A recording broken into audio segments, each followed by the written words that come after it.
It started on a rainy Monday morning, the kind that made everyone feel a little dull. But for Emily Carter, it was the beginning of a nightmare she didn't see coming. Her first day at Lincoln High was supposed to be a fresh start. She had just moved from Chicago after her parents' divorce, hoping for a quiet new beginning. Emily was shy, soft-spoken, and didn't know a soul in her new school. She walked through the hallway clutching her books tightly, her heart pounding as she tried to find her locker. She didn't notice the smirks thrown her way, the mocking whispers behind her back.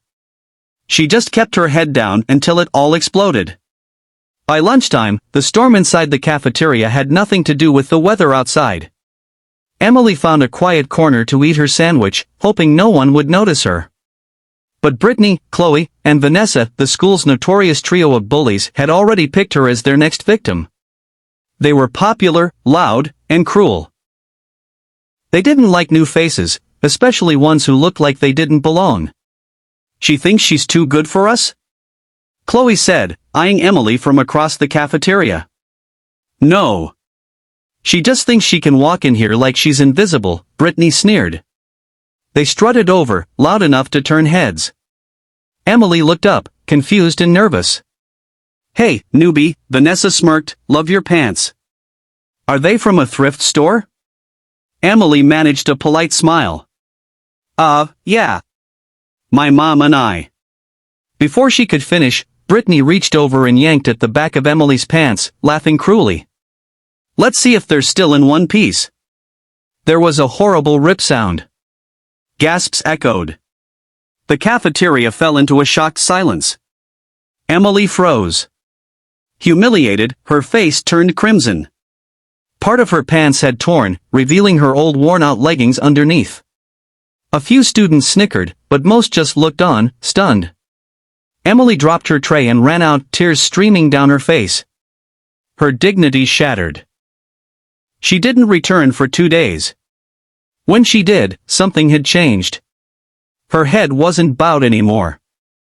Her eyes were clear. And though she didn't say much, a quiet determination burned in her chest. She had spent the last 2 days training. Not crying. Her older brother Michael, a martial arts coach, had once taught her self-defense. She had begged him to train her again, harder this time. He had noticed the fire in her eyes and didn't question it. By Friday, she was ready. The cafeteria buzzed with usual chatter when Emily entered. This time, she walked straight up to Brittany, Chloe, and Vanessa's table.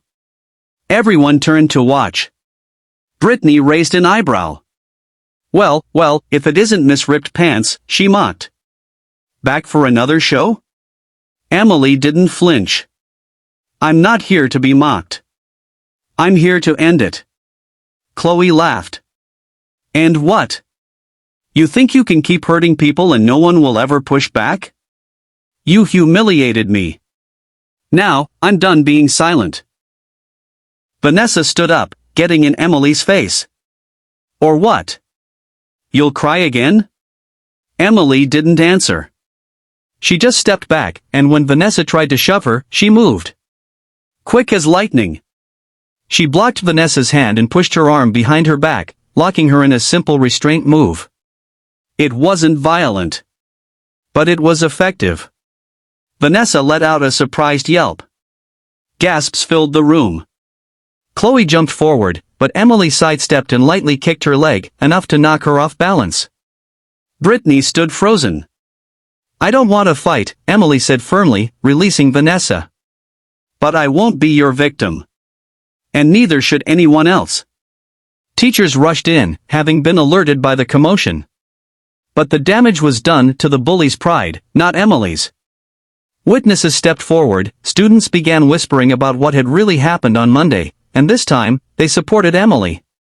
The principal suspended Brittany, Chloe, and Vanessa after investigating the incident. Emily was asked to speak at an anti-bullying assembly the next week. She was nervous, but she remembered how small she had felt, and how many other students must feel the same. "I don't want to be remembered as the girl who got bullied," she said on stage. "I want to be remembered as the girl who stood up not just for herself, but for everyone too scared to speak." That day, Emily's bravery lit a spark. More students began reporting bullying. Some even apologized to people they had ignored or laughed at before. Emily didn't become popular, but she became respected, admired for her strength and heart. And as for Brittany and her crew?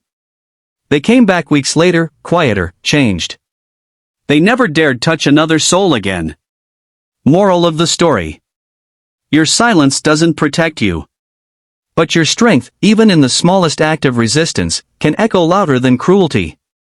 Don't wait to be rescued, become your own voice, your own hero.